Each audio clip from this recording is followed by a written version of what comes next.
tomorrow. And so through Heather's involvement, they was able to pull together enough of the influential leaders in the community to pull together, so we did have the semblance. I gotta admit, there was highly Samoan content in the organization, but the point is, we had some legitimacy of pulling the PI community. And that's kind of the role we see NAPA still doing, is to help pull together communities. That's why we have member clubs that from throughout the different ethnic groups of Pacific Islanders. And we help with whichever way we can, sharing. I mean, if you are familiar with Mabel, Pastor Mabel, when she had her Pacifica Academy, she had, you know, it was a great opportunity, but, you know, she needed youth activities, and so she came to us and said, hey, we have a canoe club, you know, we can help you, we can provide canoes, and we can teach your kids at the Pacific Academy how to use that. So we start partnering between the clubs and stuff. And so there's a lot more potential for that among all of this. And you're seeing it now in the community colleges where the student groups are participating across college lines. And we need to do more of that as we go forward. And with that, yeah. So have you guys seen, has this generation of PSA ever seen that 2007 PWA report? It's a blue book that's probably twice the width of this. And it's a publication that gives you all the data for state of Washington Islanders. Have you seen this? Okay. So part of your homework for today is to approach Holly Barker, Mimi Khan, Barbara McGrath, because they should definitely have a copy of that PWA report, because part of it came from their graduate students like Miley. And that report is essentially the data that you need to connect to Poly Day and all the efforts of PSA over the last 7 years. And a lot of suggestions for papers. You know, research papers that you want to write in college. There's all kinds of stuff in there, ideas to write on it. Well, Miley, you remember Miley, yeah, from PSA days? So Miley's one of the female founders of PSA. She's Native Hawaiian, married a Samoan, and she's the first Islander in the movement to say that health is actually the central issue of our hardship. That it's not education, it's actually our health which affects education. And back then, she was trying to encourage us to do something beyond anthro and ethnic studies, because almost all of us were majoring in anthro and ethnic studies. So she tried to call upon students to think of med school, nursing, the health sciences.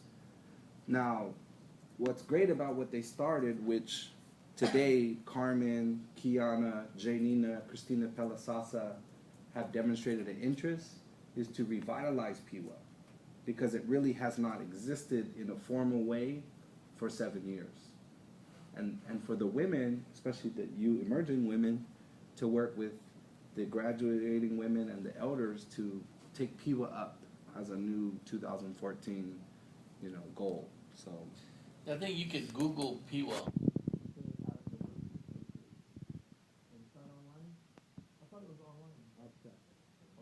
Because I think they did try to make a website back in. Yeah.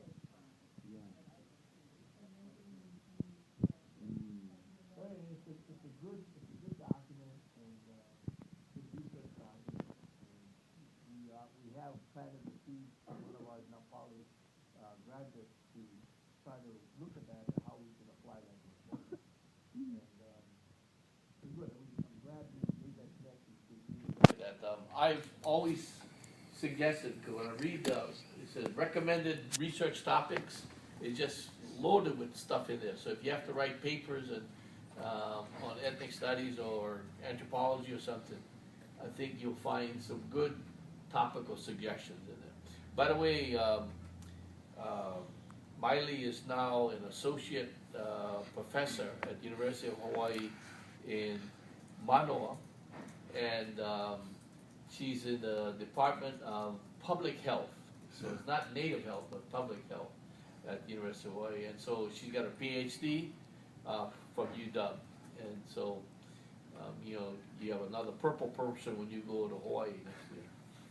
Okay, with that, yeah, go When I ahead. say how NAPA related to PIVA, actually, PIVA, the members of PIVA came from NAPA, but in order to utilize the funding, they had to have a 501.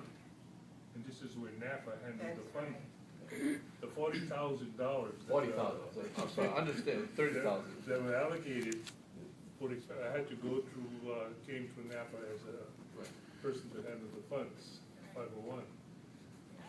So this was the connection. So we were very closely with PIVA.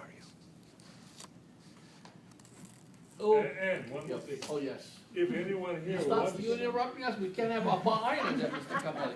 All right, go ahead. Stop. If anyone needs a PIVA book, they are for sale by NAPA. We have a supply of them.